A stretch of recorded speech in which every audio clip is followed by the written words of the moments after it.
नवंबर और दिसंबर। भारत के राष्ट्रीय गीत वंदे मातरम की कौन सी वर्षगांठ मनाई गई? 150वीं।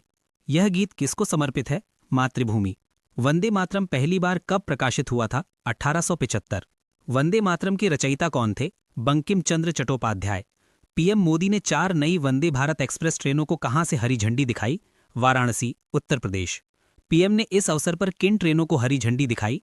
लखनऊ सहारनपुर, एर्नाकुलम बेंगलुरु, बनारस खजुराहो, फिरोजपुर दिल्ली।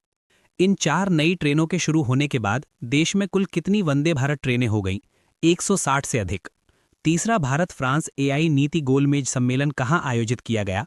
भारतीय विज्ञान संस्थान, बेंगलुरु।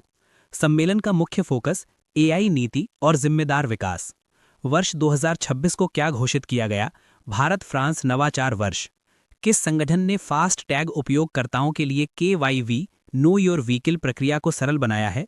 भारतीय राष्ट्रीय राजमार्ग प्राधिकरण NHAI। KYV प्रणाली को फास्ट टैग सिस्टम में लीकेज चोरी को रोकने के लिए किस वर्ष लागू किया गया था? वर्ष 2024। वर्ष 2025 में भारत का सबसे बड़ा सूरजमुखी तेल आपूर्तिकर्ता कौन बना? रूस। रूस ने किस देश को पछाड़कर यह स्थान हासिल किया? यूक्रेन। पिछले 4 वर्षों में भारत के सूरजमुखी तेल आयात में रूस का हिस्सा 10% से बढ़कर कितना हो गया? 56%। भारत विश्व में वनस्पति तेल उपभोक्ता के मामले में किस स्थान पर है? दूसरा। अंतर्राष्ट्रीय सहकारी संघ की वर्ल्ड कोऑपरेटिव मॉनिटर 2025 रिपोर्ट में भारत की कितनी संस्थाओं को शीर्ष स्थान मिला है? 2 प्रमुख सहकारी संस्थाएं। Gujarat cooperative milk marketing federation limited Amul, Indian farmers fertiliser cooperative limited IFFCO. Amul को विश्व रैंकिंग में कौन सा स्थान मिला? पहला। रैंकिंग का आधार क्या है? प्रति व्यक्ति सकल घरेलू उत्पाद पर कारोबार। रिपोर्ट में कितनी सहकारी संस्थाओं का मूल्यांकन हुआ? 300। अंतर्राष्ट्रीय सहकारी संघ का मुख्यालय कहाँ है? Brussels, Belgium. India post payments bank ने किस संगठन के साथ पेंशन भोगियों को डिजिटल जीवन प्रमाण पत्र सेवा प्रदान करने के लिए समझौता ज्ञापन पर हस्ताक्षर किए हैं? कर्मचारी भविष्य निधि संगठन EPFO। विशेष अभियान 5.0 का आयोजन किस मंत्रालय द्वारा किया गया? इलेक्ट्रॉनिक्स एवं सूचना प्रौद्योगिकी मंत्रालय। अभियान का मुख्य उद्देश्य लंबित मामलों का निपटान और प्रशासनिक दक्षता व पारदर्शिता बढ़ाना। विशेष अभियान 5.0 के दौरान मंत्रालय ने स्क्रैप के निपटान से कितना राजस्व अर्जित किया? 41,12,280 रुपये। उभरती रणनीतिक प्रौद्योगिकियां और नवाचार सम्मेलन 2025 कहां आयोजित हुआ? नई दिल्ली। QS एशिया रैंकिंग 2025 में भारत का टॉप संस्थान कौन सा है? IIT दिल्ली। IIT दिल्ली की ओवरऑल रैंकिंग में रैंक कितनी है? 58वीं। नोट: चित्र में 58वीं और 59वीं के बीच स्पष्टता देख लें। QS एशिया रैंकिंग में भारत के कितने संस्थान टॉप 100 में हैं? 6। कार्यस्थल पर लोग 2025 एक वैश्विक कार्यबल दृष्टिकोण नामक सर्वे किस संस्था ने प्रकाशित किया?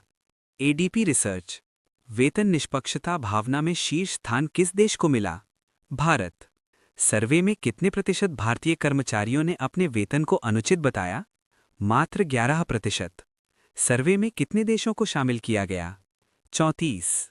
आधार विजन 2032 फ्रेमवर्क का अनावरण किसने किया? भारतीय विशिष्ट पहचान प्राधिकरण UIDAI।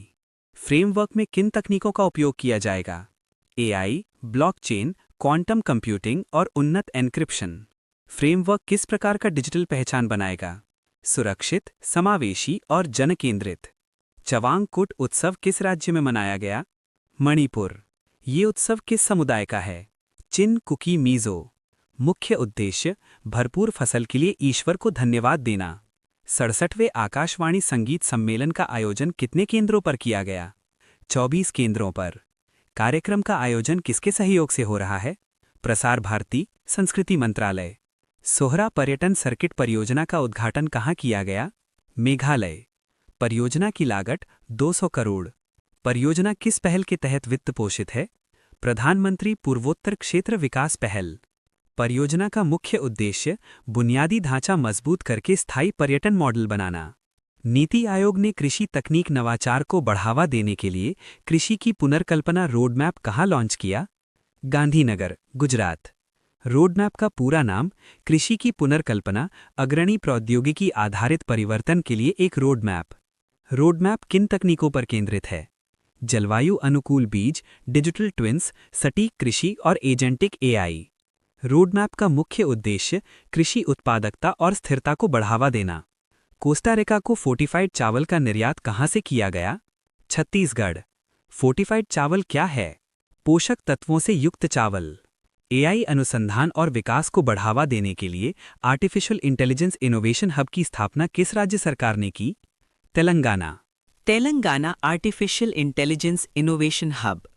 लक्ष्य विश्व के टॉप 20 एआई स्थानों में जगह बनाना वर्ष 2035 तक। मुख्य फोकस एआई आधारित नवाचार, अनुसंधान और सहयोग। Satellite intelligence innovation hub. मुख्य फोकस एआई आधारित नवाचार, अनुसंधान व सहयोग। सैटेलाइट इंटरनेट और स्टारलिंक साझेदारी। पहला राज्य सैटेलाइट आधारित इंटरनेट सेवाओं के लिए स्टारलिंक के साथ साझेदारी करने वाला पहला राज्य महाराष्ट्र बना है। मिशन ये साझेदारी डिजिटल महाराष्ट्र मिशन का हिस्सा है। कवरेज ये सेवाएं सरकारी संस्थानों और ग्रामीण क्षेत्रों को कवर करेंगी। आभार ऑनलाइन स्टोर। घोषणा भारतीय रेलवे द्वारा। प्रदर्शन इसमें स्वदेशी जनजातियों और हथकरघा बुनकरों द्वारा निर्मित उपहार वस्तुएं प्रदर्शित की जाएंगी। मुख्य फोकस स्वदेशी और स्थानीय उत्पादों का प्रोत्साहन। स्वस्थ नारी सशक्त परिवार अभियान। गिनीज वर्ल्ड रिकॉर्ड इस अभियान को 3 गिनीज वर्ल्ड रिकॉर्ड प्राप्त हुए। घोषणा केंद्रीय स्वास्थ्य एवं परिवार कल्याण मंत्रालय द्वारा। स्वास्थ्य शिविर इस अभियान के तहत 19.7 लाख स्वास्थ्य शिविर लगे। मुख्य फोकस महिलाओं, किशोरियों एवं बच्चों का स्वास्थ्य। इस अभियान में किन रोगों के उपचार पर ध्यान दिया गया? ब्रेस्ट कैंसर, उच्च रक्तचाप, मधुमेह, तंबाकू उपयोग। उत्तराखंड में ग्रीन टैक्स कब से प्रभावी हुआ? 1 दिसंबर 2025। ग्रीन टैक्स की दरें कितनी निर्धारित की गई हैं? 80 से 700 रुपए तक। ग्रीन टैक्स किन वाहनों पर लागू होगा? राज्य में प्रवेश करने वाले सभी बाहरी वाहनों पर। इस ग्रीन टैक्स पहल का नेतृत्व कौन कर रहा है?